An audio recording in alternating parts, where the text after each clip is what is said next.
All right, welcome everyone to that second call. There's been a fair few things going on since our last call. As most of you will know, there was actually even lots of changes happening during our last call, which may have led to a bit of confusion for everyone. I am Romain Thévenot, one of the directors at Sport Learning Australia. I think I've had a chance to meet most of you. For those that I haven't met, I hope I can meet you soon in person. So we are here for having a bit of a discussion on a bit of a presentation on mostly the COVID safe plan draft that we've put together. So we've received a couple of questions as well as some feedback that we took on board, and I'm just going to share with you the agenda actually, that if you haven't seen it already. And then as a second part, we will have a presentation given by Damien Hall, one of the managers at City Summit in WA. And I hope that his presentation will be able to help you to understand what they have been through over there, since they have been in the stage 2 now for, I believe, more than 2 weeks, almost 3, and they're about to move to the stage 3 actually. So I think there is some good taking to get from Damien there. And we will open it up to a couple of questions as well. I think that Phil mentioned it before, but please, in terms of a bit of housekeeping, keep your microphone off to prevent from any cross sounds, as well as turning your video off as well would be great. So this way we can make sure that the communication is as smooth as possible. Otherwise, if you do have any question, any comment, we will take them through the chat. I hope you can access the chat. You can comment there anytime. So Phil Goebel, who is assisting me today, Phil being the president of Sport Learning Victoria, as well as a member of the medical commission at the AFSC, is helping me today, and will be able to see any comments on to pass them on to me if we have to answer any questions. I hope you can all hear me well. So actually I could do that. Here we go. I'm going to get started. So first, a bit of an update on a state-by-state basis. And I can understand that this is not necessarily relevant, obviously, for if you're not in the states that you're in. Some of you may be across multiple states, though. What I think the main thing I want to share here is that you would have understand it. It is the easing stages are really on a state-by-state basis. And all what we're going to be discussing today, on all what we're going to be presenting, we really ask you to be really careful about what's happening in your own state. And we've shared here a couple of key information that we managed to collect from the different government websites. However, this is not sufficient, and this is not what you should only refer to, and we really need everyone to be across what's happening in your own state. We're happy to answer questions, maybe not now, because we don't want to go too much on a state-by-state specific presentation. But if you do have concerns or questions in your own state, we're happy to receive them after the call, and to try to guide you or to answer you where we can. I think a couple of really notable things that we wanted to show you here is first, that WA is obviously the fastest moving state, well, except Northern Territory, but we're not aware of any major large facility or any facility actually in Northern Territory. But WA has been the fastest moving state, and they were the first one to reopen and to start communication with WA Health as well, which I think were really positive. This is not something that has happened in all states, and this is not something that needs to happen in all states. They had to do it over there, and it all worked really well. And this is thanks to the work of all the gym owners and managers, as well as Mercedes Yanef, the president of Sport Learning WA, who was really involved in combining the ideas on making the liaison with the WA Health. So this is one of the really notable points, and I encourage everyone to look at what's happening on social medias for the multiple gyms over there, look at their policies, look at their procedures, and try to get as much as you can from them. It's if you haven't already reopened, and I know that a couple of states have already reopened, but many gyms are about to open, we really encourage you to have a look at what's happening in WA. With some really good taking there on having Damien Hall with us today. We also hopefully be able to, show you a couple of things, but also give you the opportunity to ask him a couple of questions. Other notable point, which is really unfortunate it's a difficult situation, is the state of ACT. The latest news we had from the beginning of this week is that ACT Health has been relatively clear and strict on the fact that the facilities over there are not able to open without cleaning of the equipment. So in this really specific case, we're talking about the holes on the wall in between each participant. And they've mentioned that black on white. And this is something that could have happened. We hope it's not going to happen in any other states. We were aware from the beginning that there was a risk, since the holes on the walls are clearly a shared equipment. Every participant gets to touch it one after the other. So we knew that was a risk. Unfortunately, the interpretation from the ACT is really clear, and we don't believe we are able at this stage to do much there on the facilities. Have been in contact with SCA Health, but it is a difficult situation. So the thing we hope at the moment, and I've had a chance to talk with some of the facilities manager there, is that every other state starts operating smoothly and following good practices, and that it will be possible after that to convince ACT Health, maybe not at this stage, but maybe in the next stage, to allow climbing gyms to open.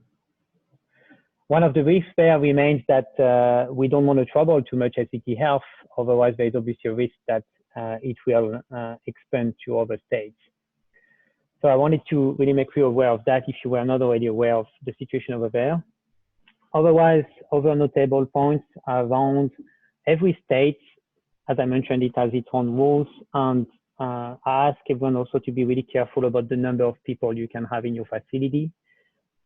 I don't believe two states are doing the same thing. It is just the way it is. There's some rationale behind it. It is frustrating for us to not be able to share, a common practice with everyone. But have a look into it. Some states require that there's a maximum per business. Some other require that there's a maximum per room or per independent space, which can be interpreted different ways. And some states require both, adding to that the requirement per square meter. So be mindful of this, and read. The best thing is to read on the government website what is suggested and required for you. In terms of one last point, actually, is in Victoria, there was a strong involvement from Sport Climbing Victoria in drafting a plan for athletes' return to sport. And I think while here, really, we're talking only about a couple of weeks of getting athletes back into the facilities prior to the general public. But what was really important there is that this was a way to build a strong relationship with Victorian government. And I think, Phil, maybe if you want to add a couple of words here, because you've been really involved with a couple of Victorian board members on this project. Yeah, for sure. Thanks to a lot of effort from a couple board members, and especially the leadership from Karen Powell, one of our board members, we were able to get an exemption for elite athletes to get into the gyms before the June 22nd date in Victoria. A couple of reasons for that. One is also we wanted to be prepared in case the lockdown situation rolls back into a stage one, so that Victorian athletes can continue to access and facilities in that scenario, and that there's already a plan in place. But it was also a good opportunity to present the draft SCA COVID Safe Plan, which has been reviewed and approved by an expert panel that was put up by SRV and is administered by Vic Sport. So I think it's a really good example of where just being open and putting together a clear plan, you get a really supportive and positive response from the Victorian government and all the stakeholders involved. And yeah, I think it's just a good example of being open and just showing that you're doing everything and thinking through all the sort of potential issues moving forward. Great. That's thanks, Phil. On if I can add a note, I believe that some other sports have had more trouble than us actually at pushing this through, which also demonstrate that we have, you know, we are highly considered as a sport compared to others. Is that right? Yeah, yeah. In fact, when we submitted the plan, the only other sports that had approved elite athlete return to sport plans approved were the AFL and the NRL. So when I was talking to our relationship manager at Sport and Rec Vic, he was he was trying to manage my expectations about getting the plan approved, thinking it would be more difficult. But you know, the comprehensiveness of the plan showed that you know, we were capable of putting together something that was well received. Right. Thanks. Thanks for the details, Phil. I'll move on to the next slide, and maybe I'll let you manage this one since you're quite well informed with the international situation. Yeah. So the only big international update that I wanted to kind of go over is just, you know, at the last facility managers call, we did talk about the relative lower risk potential of surface-based transmission. And as more evidence is kind of coming out and more health jurisdictions are having an increased experience with the virus, it's confirming what our European colleagues have suggested already.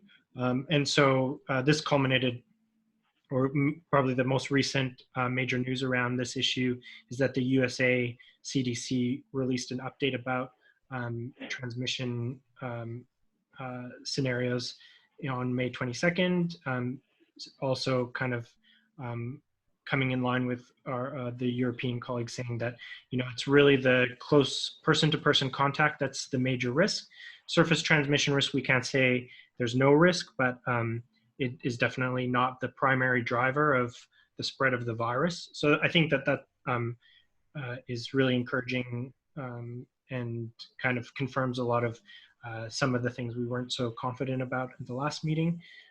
We haven't seen the Australian health authorities release any comparable advice around transmission routes, but that's likely, I would speculate that that's likely due just because there hasn't been the same sample size here in Victoria for health authorities to be confident with a statement like that. So we still have to follow what Australian health authorities say, but we can be relatively confident that the advice and the best practice that we're developing now and adopting is going to be relevant moving forward in the future as well. Other than that, I think it's worth following what the CWA is publishing around the gyms that are have now been open in the US for quite a while, and similar experiences will be popping up around European gyms as well shortly. I think that's all I wanted to say about that. Great, thanks, Phil. Not sure if I can easily, oh yeah, come back on the screen like this. Beautiful. Just a side note that, sorry, I forgot to mention it, that the slides will be shared like the other slides. So don't worry too much about taking notes of the links or anything that's on the slide. We will be sharing them after the meeting. Oops, sorry. I'm clicking on the wrong button here. I'm going to be back with you in a second. Here we go. Excellent. So now moving on to the COVID Safe Plan template. So this is a document that we've shared with you and that is accessible on our on the dedicated page that we have on the SCA website. I wanted to take a couple of minutes here just to explain clearly what is the aim of this document. And I think we did receive also a few questions that we will answer a bit later, and we may also receive more from you guys that we'll answer to clarify.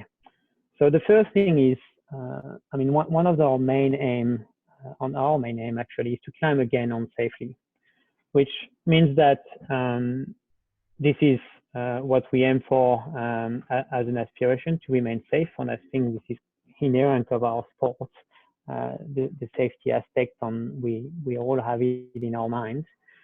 But the second big item there is also that there would be nothing more dramatic for our sports or for our facilities or industry across the country if any kind of outbreak was to happen in a climbing facility. The potential mediating impact of that is one, but also the potential impact on other facilities, on the risk of having an industry that is required to close again. So this is something that we need to be really mindful about. And this is really our primary aim, that we need to all put together the measures that not only allow us to present ourselves as a professional industry, but also that allows us to prevent to the maximum any possible risk of outbreak within the climbing industry. The second big aspect that I have is around Sport Australia and the Australian Institute of Sport. This is what triggered our first meeting. The discussion Sport Climbing Australia and via myself had with Sports Australia and the Australian Institute of Sport in regards to the first guidelines that came out from these organizations. And you saw all that this was clearly an issue, that our government instances had not a good understanding of what climbing was, and this is still the case with most government organizations. So this is the great time for us to demonstrate that we are a professional industry, and becoming an Olympic sport as well makes us not just a small activity anymore, and to demonstrate that as an industry and as a national sporting organization, we are taking the COVID situation seriously, but also we have the ability and the resources and the skills to be able to put together policies and plans that allow us to adapt and to be ready in these kind of situations. And this has been really well received. I think Phil gave a really good example of what happened in Victoria, and we also had really good feedback from what happened in WA as well. So the next key item, and that relates also to this, is the need for consistency. And this is something that governments will want to see a consistent and a coordinated approach from the industry. If inspectors start walking around gyms, or climbers start walking around gyms, and this is to be seen from both the government side, but also the client side, start seeing differences or different way to operate, or clear differences in management of this crisis, this will lead to more confusion, and this will lead to an even bigger lack of understanding of our sport. So this is something that was raised with us from the beginning by the Australian Institute of Sport. This is something that was raised as well by the Prime Minister Office, that the need for consistency across all sectors, not only climbing, not only the sport industry, and the need for a coordinated approach is important, which obviously state by state are not coordinated, that's the thing, but outside of this, we understand that it is critical. The last point I wanted to make is this is we quickly identified that, and we received a couple of questions from facilities, that everyone would have to go through this same process. And therefore, we believe that Sport Climbing Australia, and with the discussion we had with the Australian Institute of Sport, that it was essential. We were starting to draft some key guidelines on the plan that will be potentially reused by all of you, in a way that we are not multiplying the amount of work across the industry first, but also in a way that we all start from a similar basis. A note here, I'm just going to share with you. I think you may already all have seen it, but we do have a page here that allows you to all access the documentation on the information that we're putting together. So this is on the main page of the website. There's a link on top here, COVID-19 Climb Again, where you will find all the key documents following the meeting we have today, but also the previous meetings, as well as potential updates will be coming here. We also encourage you to look at the couple of resources here that you may already have, and every state has created its own documentation as well. So you may want to use some of these, or you may want to use some in your own state. So have a look to this page if you haven't already. And this is where we'll be sharing the slides from this meeting, but also you'll be able to find again the video from last meetings, and we will post as well the video from this meeting, which a fair few of you have expressed that it was really useful for staff or other key actors within your facility to be able to look at. Just gonna go back here. Here we go. So now, I'm not gonna go too much into details in the plan. I think we did not receive any negative feedback, meaning that there was nothing in that plan from the feedback we received that seemed to be believed as a key issue.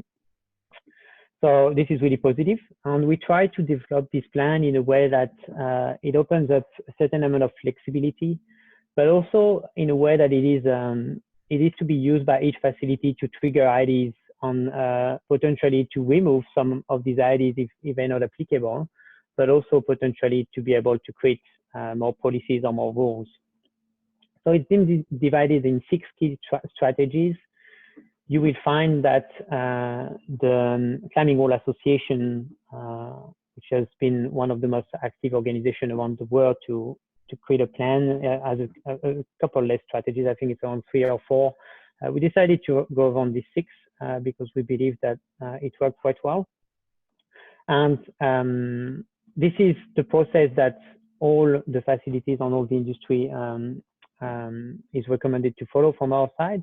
And then it is up to everyone to create their own plans if you want to as well. So really, it is open to flexibility, and I will talk a bit more about that in a couple of seconds too. A couple of links that I've already shared via email, but you will be able to find on the Sport Climbing Australia website. First, there's a checklist here that has been developed by Sport Australia.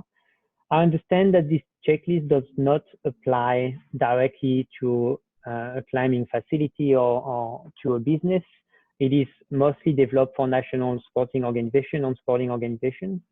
However, as you're preparing for your reopening or as you're reviewing your policies and procedure along the way, we encourage you to go down and have a quick look through these documents, because all this will allow you to make sure that you really thinking about every possible aspect, and that will help you potentially to draft your own plans or to review your own policies and procedures. So we encourage you to have a look through this list at some point.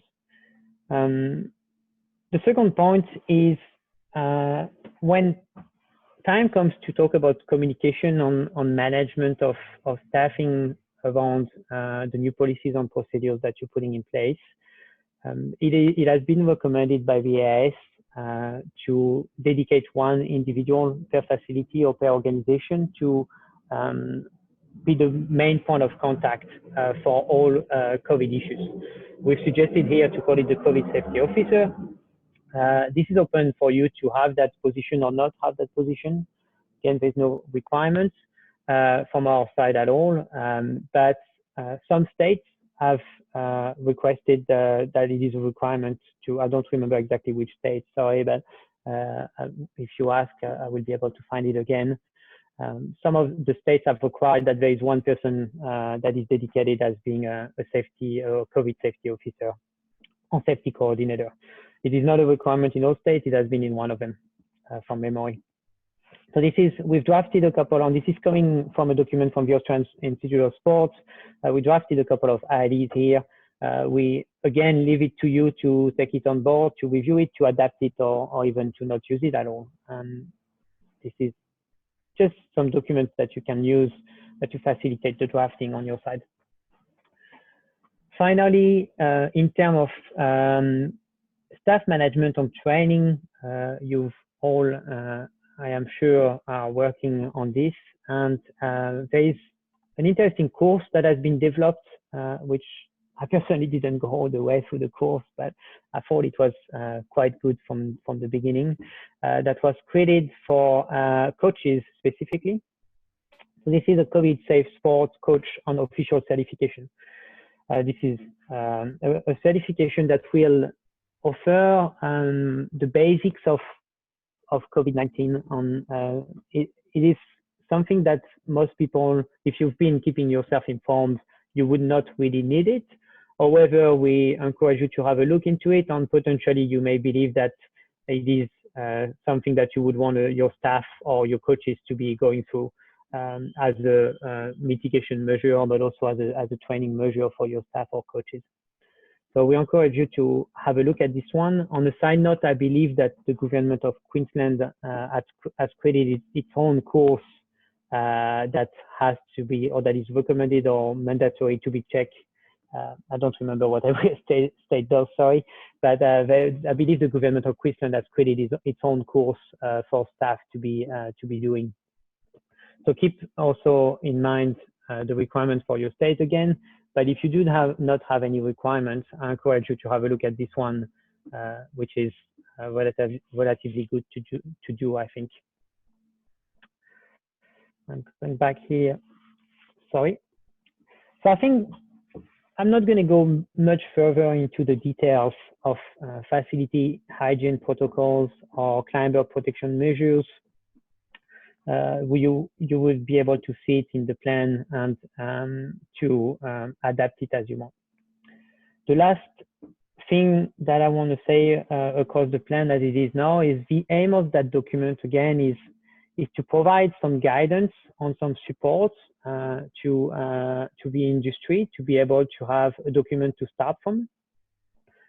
But again, it is for all of you to make sure you are aware of the requirements within your state and aware of the requirements within each stages of the easing or of the restriction or potentially, and we hope not, the new restrictions being put in place. So that plan is a draft and a guidelines to be used. We are likely to use it for Sport Climbing Australia events. But we really need everyone to not just take it as it is and to adapt it as necessary to your venue, to adapt it to the environment you're in, and to adapt it to the requirements and restrictions you have from your state. So please keep that in mind. And I think there is a little paragraph at the beginning that specifies that we cannot just deem that plan as being sufficient or enough, and every business needs to do its own risk assessment. A couple of questions that we received from multiple of you, and I tried to put it all together here. So the first three questions are about, I think it actually follows on what I was just saying. So to answer this question, the first thing is it a requirement to comply with this plan? Well, the answer is no. It is a requirement to comply with the state's restrictions. That's the only real requirement, and with the federal government restrictions, which actually bonds back to the state. So this is really the only requirement all of us and all of you have. So this plan, again, is only guidelines. We encourage everyone to align with it as much as possible. And this is for all the reasons that I was stating earlier in terms of consistency. But it is not a requirement to comply to it. However, if some facilities were to be completely away from it, then they would have to be able to justify that they have good reason to do so. And this can be fair enough. It is not irrelevant to do so, as long as you proceed in a good risk assessment and you're able to justify that items are not applicable to you, or that you have better ways to do it, then this is really fine. There's absolutely no problem with that. And we'd be happy also to take some ideas on board to be able to change the plan if necessary. can we simply say that we follow the SCA COVID safe plan?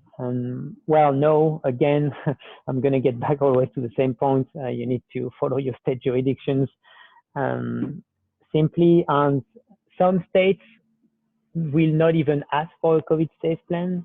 Some states have requirements around you having a checklist only.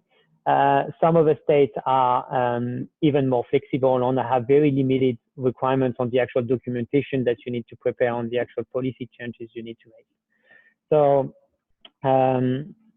you could, I mean, you can't just say, oh, we're following that COVID safe plan from Sport Climbing Australia. This wouldn't be deemed as enough on sufficient, and you need to really keep yourself informed and check what are your other requirements, and also adapt it to your business, which is the most important. Do I need to create other documents? I think I'm not going to extend more. I've already mentioned it in the previous questions. Around, we had a question around the square meterage calculations. So this has to be applicable to the number of people you will have in the space, meaning that if you have 20 people in the station and your climbing mats on climbing area, for example, in a boarding gym is so many square meters, it may not deem acceptable to count as extra square meterage other rooms that you're not using at the same time. So you really have to apply that rule to the number of potential people in the space. If you have 20 people climbing at the same time in the same space, then you're likely to have to look at this specific area, and you can't just add up other rooms or office space, for example, to it. So it is, I mean, up to each of you to make that calculations and see what is the most relevant to your business. Yeah, I hope I have answered that question as best as I could.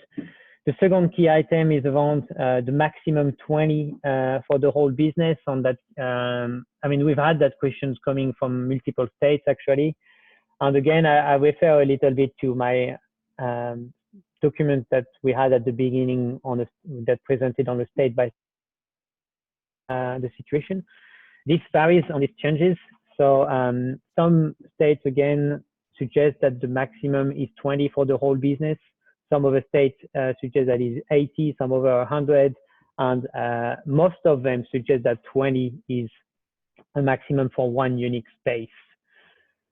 The interpretation of what a space is can be, I mean, is not really strict on clear. It talks about a closed space. So here we would think that a closed space is two rooms that are clearly separate on not connected by anything else than a door, I would say.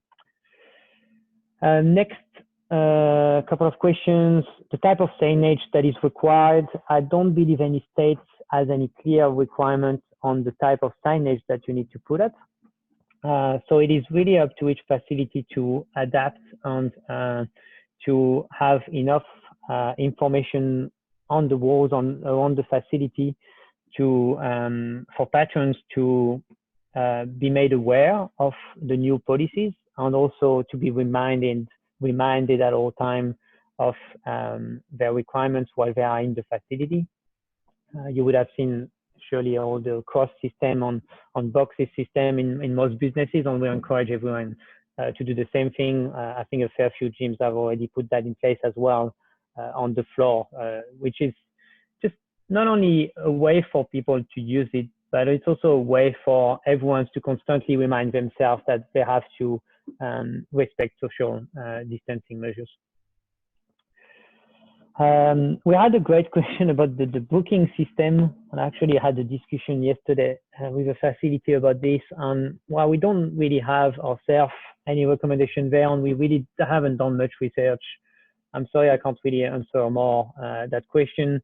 The only thing I could encourage you to do is to have a look at what's been done by other facilities and to see if the system they're using could be applicable to you as well.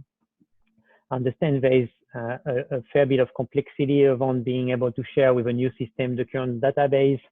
But again, I haven't done much research there. So it's really up to the system that you are currently using, whether you can adapt it or whether you want to use a new system.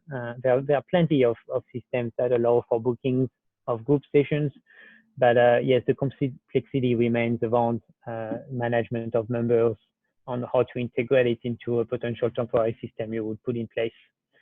I encourage you to look at other facilities, see what they have, and see if it's applicable to you. Question around the cleaning of holds and route setting in general. I think one of the key points there is around the protection of your staff, because they will be the one to be taking down these holds, moving them around, and really being in contact much more than climbers will be in contact with the holds. So there was to be any potential contamination. It means that you would want to make sure that your staff are, the safest possible and remain safe during that process. We had a question around the ability to just wash the holds and put them back straight on the wall on the same day, which can be understood and sometimes necessary. This is something that it will require to maximize the cleaning of the holds for sure. But at the same time, since we've admitted already that contamination could potentially occur on a hold, and that we would put as many measures as possible to prevent that contamination to spread, it means that if you were not to proceed a full decontamination of the holds from one set to another, this may not affect much the actual general operation on the actual measures that we've already put in place. So the answer here is quarantine is the best, 72 hours is the minimum. However, it's not feasible. Trying to sanitize with product and agents, the holds is highly recommended. And then we would leave to each of you, to do your research on the actual exact product that could be used for this. We haven't done that research. If we do find some great information there, we will share it with you. But the wall manufacturer may, if you look a bit around, you may find some good information there. We had two questions around the use of climbing shoes. I think here it comes back to the same thing. It's about if we have to practically think that if a hold was to be potentially contaminated, it's a matter of limiting that spread. And the only way to really limit that spread is washing the hands and limiting the movement of the shoes. There is higher risk of contamination transmission climbing bare feet, for example, because potential higher contact with the holds than the simple climbing shoes. So this is where that measure was suggested. Not a full requirement again. That COVID safe plan draft is not necessarily to be used, but we believe that limiting strictly to the use of climbing shoes and then limiting people walking around with their climbing shoes is not something that is extremely hard to do, but can have some potential good benefits. The last question we had here, is it a requirement to clean the facility in between each group? So, well, first of all, the group system is not a full requirement in all states. It is highly recommended to use it for contact management tracing, but also for being able to better manage the number of people in the facilities. And secondly, it is again recommended and highly recommended to clean most surfaces or high touch surfaces in between each group, which potentially may require you to leave a bit of time in between each group, or otherwise to manage the flow within the facility in a way that, for example, you would do a cleaning of the bathroom while the people can't use it before each group starts or during the start of each group. So it's a matter for you to manage this. And while it may not be a full requirement to clean every single surfaces and certainly not possible, we highly encourage that this is done in between each group to limit, potential risk of contamination. And I think all these measures, interestingly, link a lot to what Phil was mentioning prior, that it was found, or it is found more and more, that there is limited risk of contamination via surfaces. However, it remains tasks that are not really complicated and really highly demanding. And therefore, at this stage, there is no real good reason to not proceed in good cleaning and sanitization in between each group, sorry. And this is something that we find all across the different industries on recommendation in Australia. So we can only encourage you to do so. I think I've answered here most of the questions we could find. We open it up for you to add question in the chat, and we'll not answer them right now, but I think that the presentation we're about to get from WA may already answer some of the questions you're thinking of. So please, maybe wait until we finish that presentation, and then we'll open it up to some more general or questions from you. So now I'd like to introduce Damien Hall, who is from the Summit Climbing Group in Western Australia. Damien has been involved highly with the development of the plan in WA with all the other facility managers and owners. And I'd like to thank you, Damien, for joining us and for sharing with you the experience you've had. It's a pleasure to have you, and I will leave the floor to you for the next part. Can you hear me? Can I hear you? Yeah, thanks, Ron. You got me there, All okay? Right. Excellent. I can hear you well, so I believe it'd be the same for everyone. I leave it to you. Okay, so first off, thanks for the opportunity to sort of present what happened over here in WA. I'm going to reiterate a few of the points that both you and Phil have been making in there, as that was a pretty important approach to what we took in WA. So first off, things happened pretty quickly for us over in WA, and at City Summit, we were a fair way into our planning and processes into how we were going to assume some of the rollouts were occurring. So we instigated a meeting through SCA with the rest of the gyms in Western Australia to try and create a consistent and collaborative approach. Now, you guys have mentioned this a number of times in your part of the presentation, and I think this is highly important to point out. It's about securing ourselves for consistency for the customers, for our authorities, and also for the industry moving forward. And as a business owner and gym owner, there's a willingness sometimes to make decisions on what's best for the gym. And I would argue that at the moment, try not to look for that competitive advantage, but try to present that unified and collaborative approach. So we were very fortunate in WA where the meeting was taken up very, very quickly, and the gym owners and managers were quick to take on that element of consistency. And that's, as you pointed out before, is a huge benefit to customers first off. They want to have that consistency so they know what the expectation is of them coming into the gym. We're asking a bit in terms of their change of behaviours and their changes to the climbing behaviours that they've had as well. So that consistency is beneficial to them as well as to the business.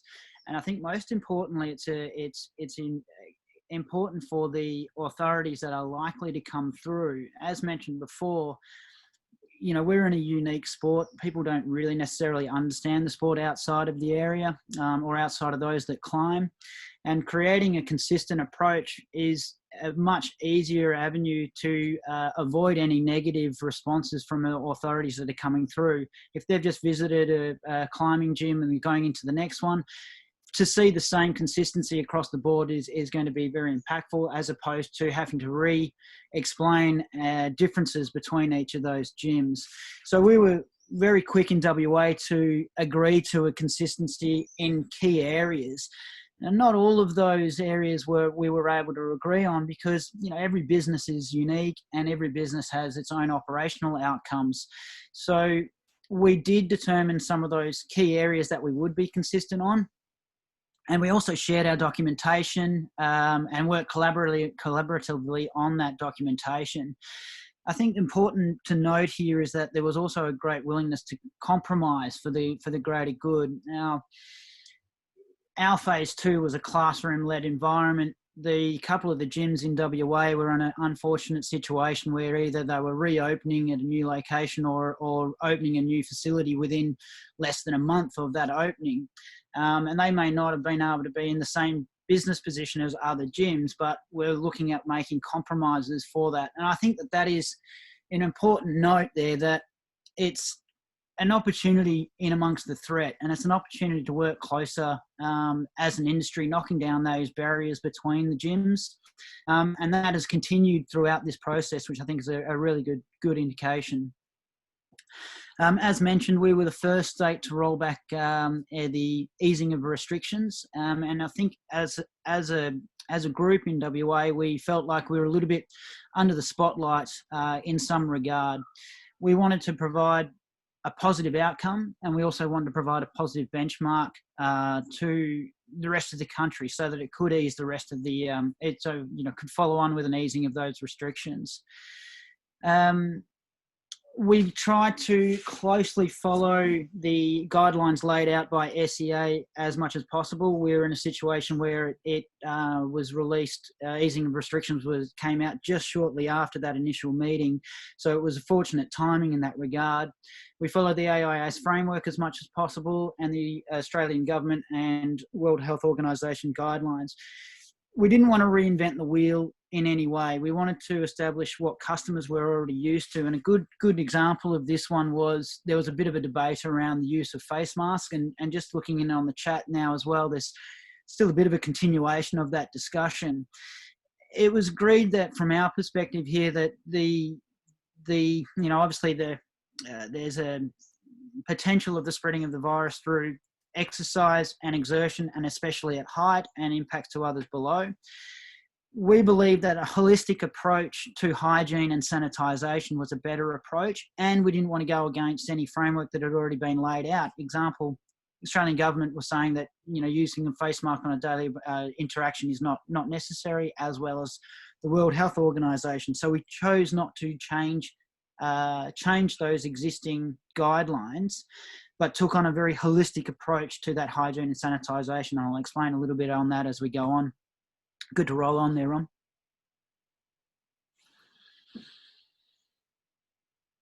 So we had 2 phases in WA, phase 2 and a phase 3 rollout.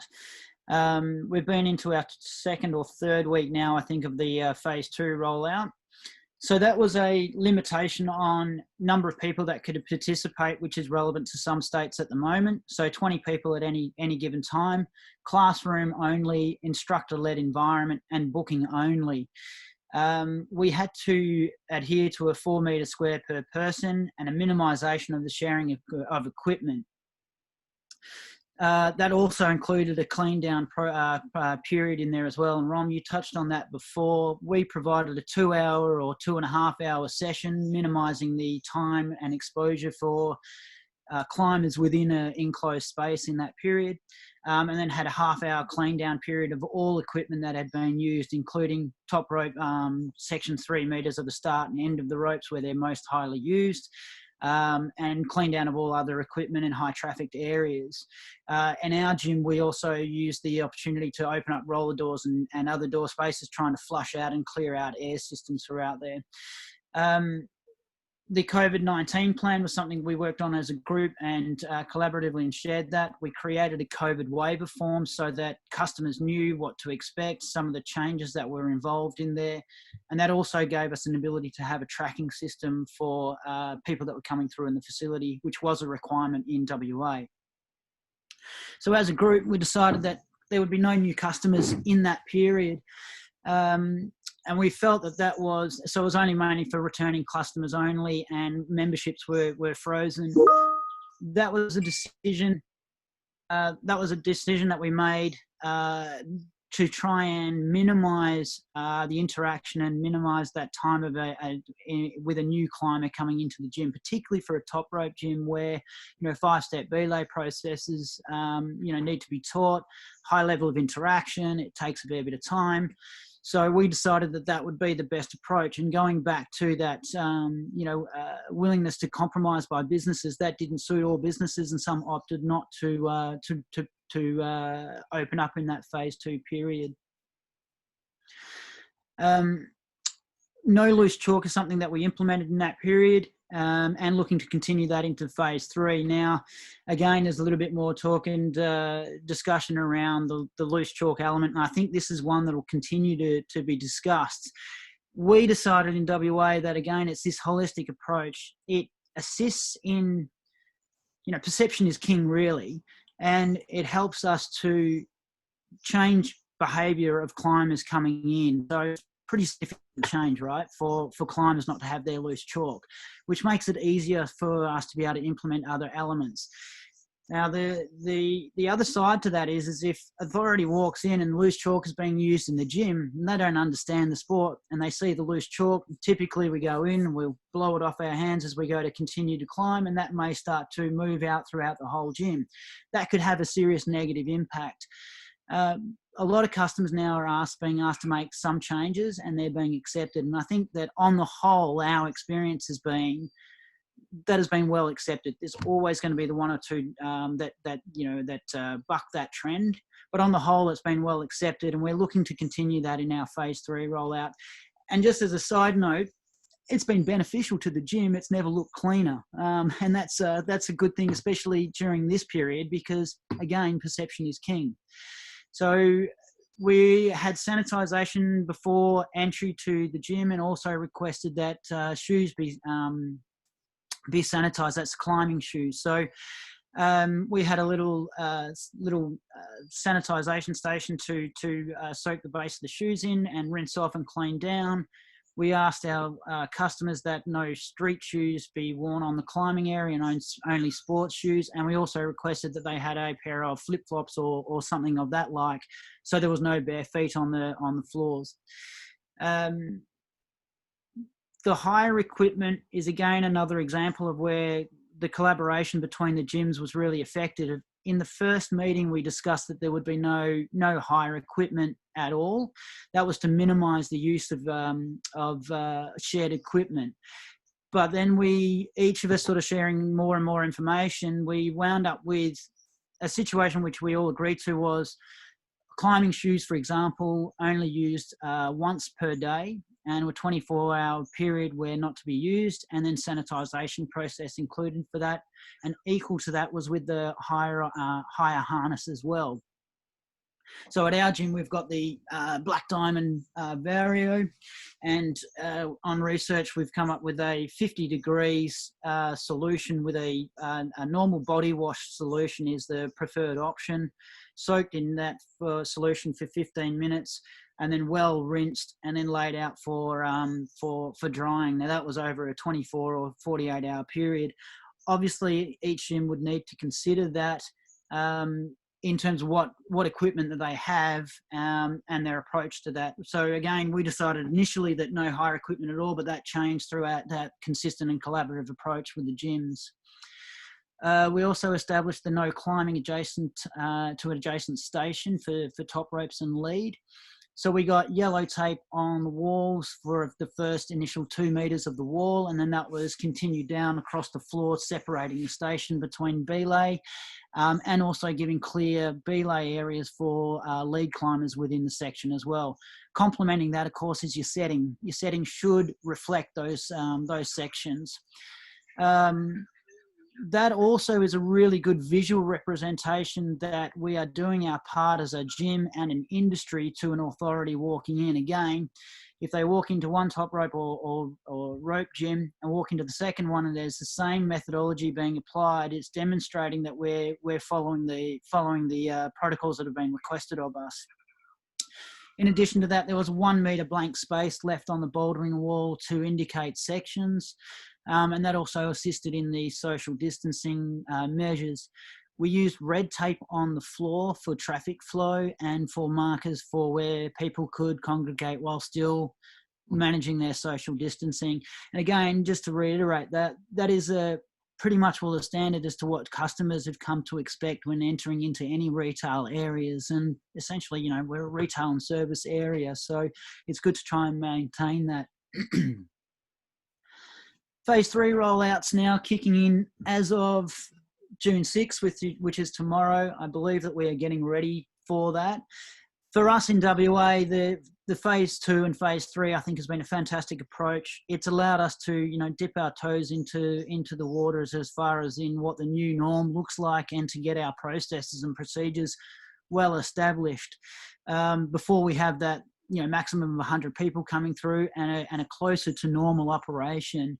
So we've had a little bit of a easing in of that process, which I think has been quite beneficial. Needed that. Continuation of hygiene and sanitisation protocols that have been commenced in phase 2 is the expectation that they're continued into a phase 3. So the no loose chalk, the use of that hire equipment, the sanitisation processes, etc., are all expected to be included into our phase 3 rollout.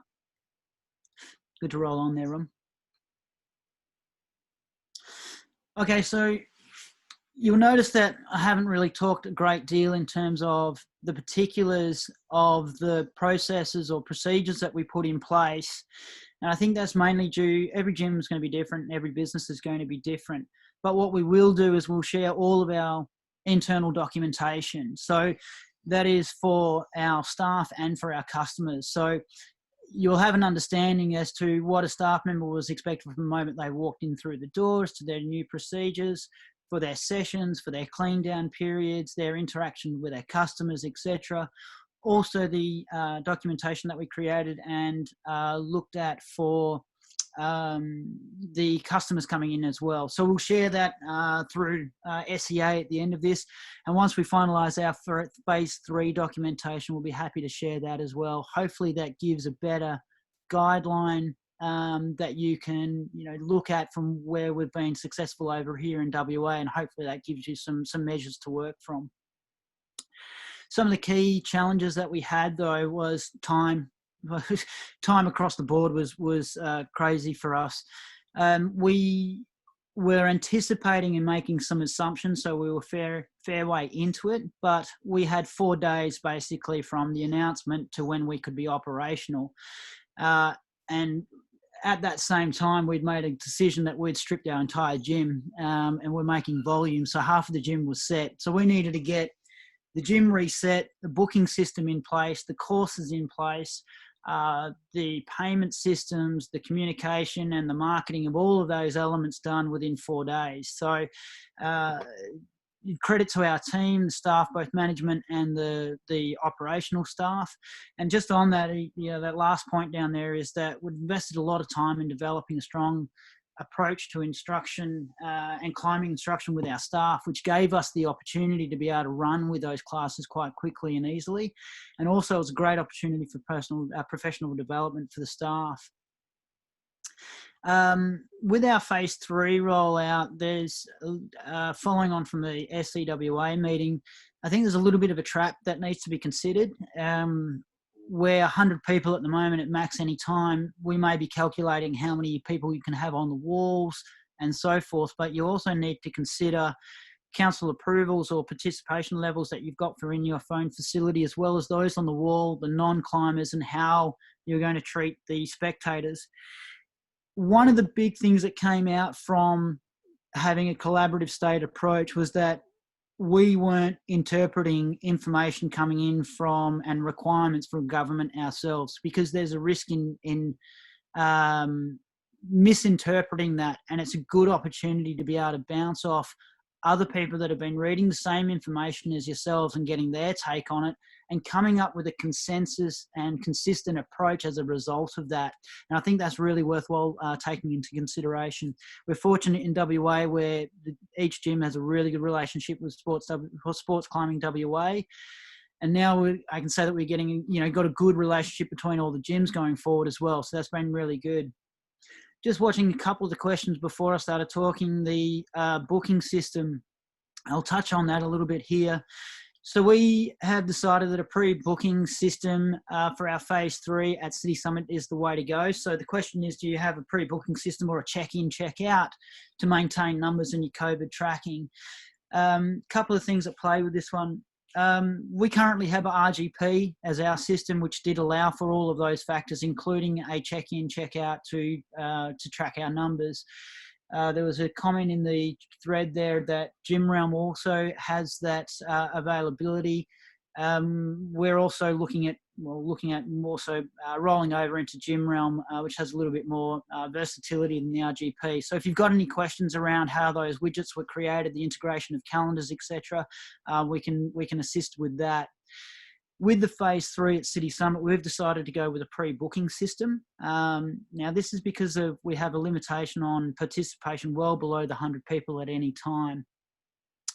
So the other part is that as a gym owner, one of my key requirements is that I don't want to turn away members that have been loyal to the business over that period of time, those tribal members. So we've decided to go with a 50-50 split in that pre-booking, which is 50% available to our members and 50% available to new or returning customers. With the tracking system, we could have it that you would be able to see how many people are coming into the gym, but it might be a half an hour drive by the time you get there. There may be a situation where you're turning away somebody that's been one of your most loyal members over the life of your business, for example. So we've made a decision to go down that pre-booking system. Now that could be more difficult from a customer's perspective to utilize that. It could be that we're a little bit more limited in that process, but I feel that it's important from our perspective to give that preference to our members as well as to the customers. And of course, we can still allow for walk-in traffic for those that want to run the gauntlet to see if we're open in those sessions. And also we can communicate out to our customers as well when we do have available spots in the previous session so that hopefully they start to fill up. So there's a bit of a business decision to weigh up in that regard. One of the biggest problems I think the whole industry faces, if I can make that assumption, is how do you communicate all that? There's a lot to get out to all of the customers in that period.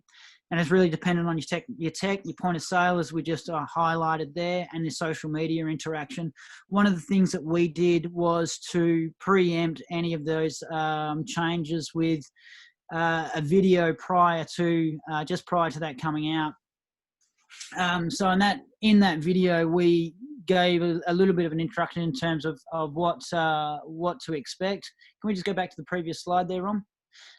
What to expect from those changes, but also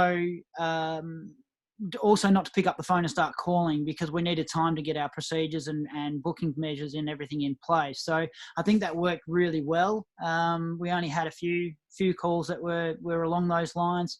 And then we're able to follow that up with all of our documentation and booking procedures following to that. Jump on now, mate.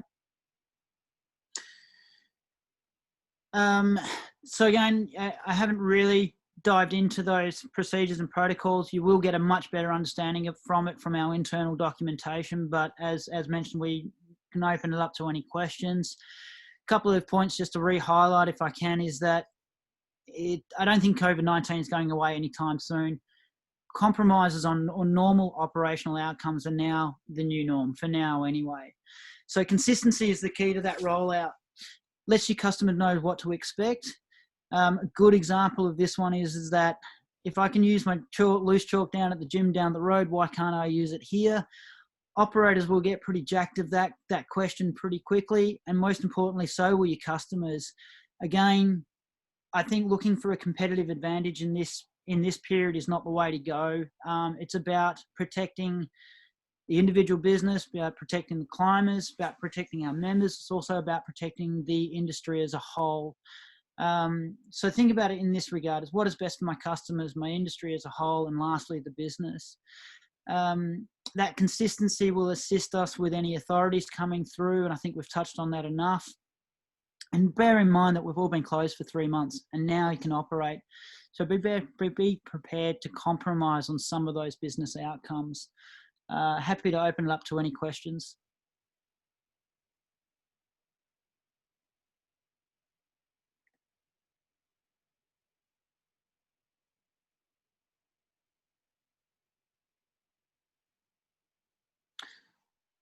Cleaning of ropes, and I'll just get Borg, our GM, just to double check that I'm giving the right information on this one. It will be in the documentation that we share.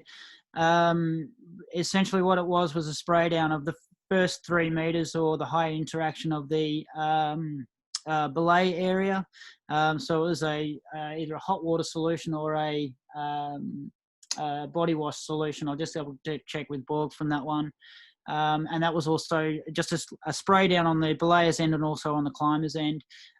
We avoided using the industry rope cleaning methods because it was just it was too onerous as a task.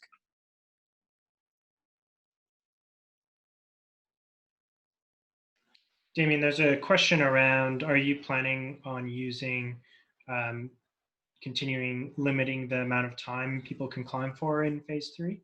Yeah, definitely we are. And I think that's been a consensus across WA. Certainly at the Summit gyms, we're doing that. The approach there is to minimise exposure. So the big thing with what we're doing, obviously we're in enclosed spaces. It's high level of exertion. Even bouldering, you're up higher than the participants on the floor, particularly with top rope. So we've gone with a view to, at City Summit anyway, is to have a 2-hour or a 3-hour booked session, and again a bit of a clean down period in between those sessions. I think it's about minimising risk and exposure is really important in this period. You know, and the other side is that most of the time climbers are only in there for 2 to 3 hours at a time on the most part. You will no doubt find that most of your customers are in there socializing first before they're climbing. So it's more consistent with what they've been used to, and it gives an opportunity to be able to clean the gym through, to hopefully move the air that's been in there as well. And it's just about minimizing that risk and exposure. I think it comes down to that holistic approach. You know, if that authority walks in and they've got a question over things, and we're doing we're taking under consideration many different approaches to try and minimize the risk, I think is really important. The big contentious issue is the sharing of the holds on the wall. And if they look at that in isolation, I think we're at risk as an industry. So having all of these other measures in behind it are really, really supportive to that. Just following on from that question, what's been the sort of, I think in general, the climbing community has been welcoming of these plans and receptive to changes in behavior in the climbing gym, or at least, you know, responding to plans being posted. But what's been your feel around the social atmosphere in gyms? Has that changed substantially? And, you know, that's a big part of why some people come to climbing gyms. And I'd be curious to get your take on how that's facilitated in this sort of current situation. I think climbers have been absolutely chomping at the bit to get back into some sort of climbing. So on the whole, everyone's been really receptive to the measures that we've put in place. There hasn't really been any pushback in any regard to those. Aside from that, though, everyone's different and all individuals are different, and opinions can be strong. And some of the measures that you take under it can be difficult for some customers to follow. I had a group through when I was instructing the other day that were rolling their eyes at just about everything that we had to do. So I had to make the point quite clear that, look, these aren't the requirements that we're putting in place. This is what we've been asked to do from a government or state position, and we're just doing our part to try and minimize that, and we're asking for you to do your part as well. So yeah, I think on the most part, it's been very well received. The sticking point is probably the loose chalk a little bit, but most of the guys are getting used to that anyway. Good question from Sarah here. Have you been in touch with any schools? What have group bookings? Have they all been sort of cancelled, or what's happening? No, we did have them. Most of them were cancelled, but as soon as we announced that phase 3, we had a number of our school groups returning. We offer a program that's 5 weeks or longer. So they were pretty quick to get on board with that. We actually sent out a communication to all the schools that had been through with us before, and we shared with them what we were planning to do, how we were doing it, our COVID plan. And as a result of that, I think most of the schools that were booked in for that term had returned. So we had a little bit of an issue with conflicts over the booking. So we had to try and make some shifts and adjustments for all of those. But they were pretty quick to come back. Any plans for additional programming into phase 3, like youth programming or anything like that? Yeah, it's a good question. I think this is a really good opportunity for us to reconsider how we go about things as a business or as an industry. So we're looking at the responses that we've had to the courses that we offered, when they're being offered, and having a look at what we can now bring in as a result of that. And we're also looking at making some changes to the way that we go about our induction process. So normally, like, the induction process is about a 15 to half an hour process with a non-climber that's coming in for the first time. So the use of videos, all those types of things to try and minimise where we're minimise that impact, that interaction and close proximity interaction at the beginning. But like a couple of classes that we've run are our academy class. We've only ever run those in the evening. That's a fitness program that we run, but it's an opportunity to start to run those during the day as well now. So we're sending out a monkey survey to get that feedback from customers, see what they're looking for in members. Cheers. Any other questions in the chat? Anyone want to post up?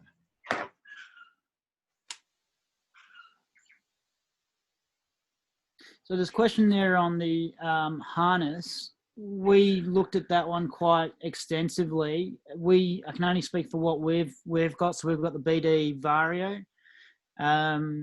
50 degrees heated solution was the feedback that we'd got from that for what was best to try and kill any COVID elements. And then just a simple normal body wash solution. So 15 minutes in that solution and then heavily rinsed off. There was the BD site was saying that not to use any other form of chemical base. Yeah, for any specific cleaning regimens, I'd really encourage people to check out the manufacturer guidelines. Most manufacturers are posting up good and clear guidance around the best methods for cleaning their products. You want to be careful, especially with the soft products, that the chemicals don't affect the integrity of the materials. So despite a specific comments in the chat, please do make sure you double check the manufacturer guidelines.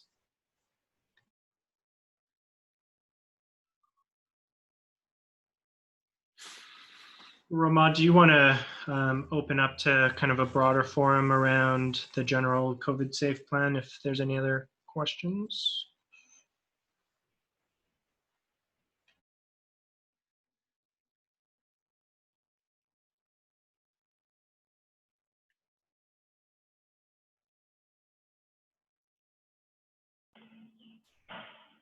Yes, thank you. I was muted on waiting for you to unmute me. Can you hear me? Yeah, you can. Great. Yeah, no, I mean, there's a big comment that just came up. I'm not sure if there's any question there. I mean, it's open up to any further question directly relating to Damien's presentation or other question in relation to the plan, the draft plan that we put together. Otherwise, another thing I wanted to say is so that plan that we've drafted, we are going to make some final adjustments on it based on the discussion we've had today on the chat that we have here. And then that document will be available, I hope by the end of the weekend, as a Word format. So this way, any of you can just copy and paste it and then use it as a starting point if you haven't already started, or otherwise take up any information from there. I think Damien is hoping to talk, but I think Phil has the full power to let him talk. If you can do that, please, Phil. Sorry about that. Yeah. Thanks. That was my fault. I muted myself in amongst it. I just wanted to add one last element to it. I think once we've sort of shared all of our internal documents, I think that's going to probably provide a little bit more guidance for individual gyms. We're happy for, once you've gone through that, give us a call at the gym. Mike Borg is the GM there at City Summit. We've also got Jordan Gray, who posted that information there from Edelred. Geordie's our operations manager and head designer for walls. But yeah, we're available for any direct calls. I believe Borg's received a few calls this morning already. So once we've shared that, if you've got direct questions on how we went about things, we're more than happy to take those calls.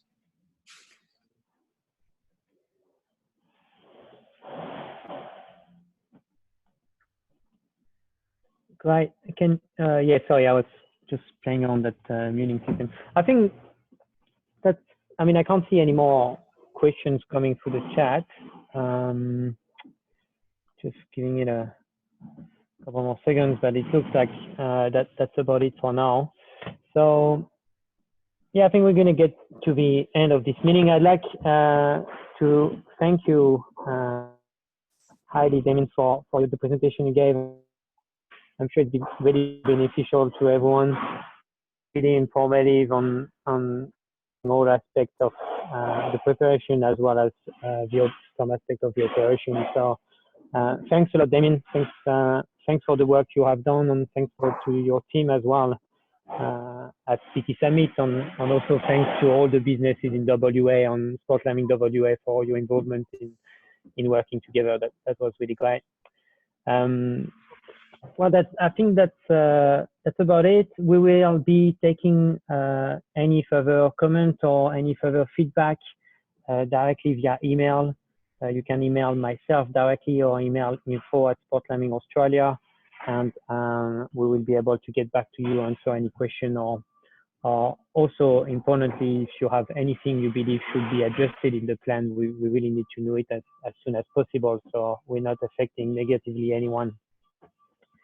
I'd like to finally thank again Phil Goebel for his involvement since the beginning of the process on the preparation of this draft plan, which was a fair amount of work on a lot of research locally but also internationally, as well as Naomi Clary, who was also really involved in the preparation of that document. So thank you everyone for joining us today.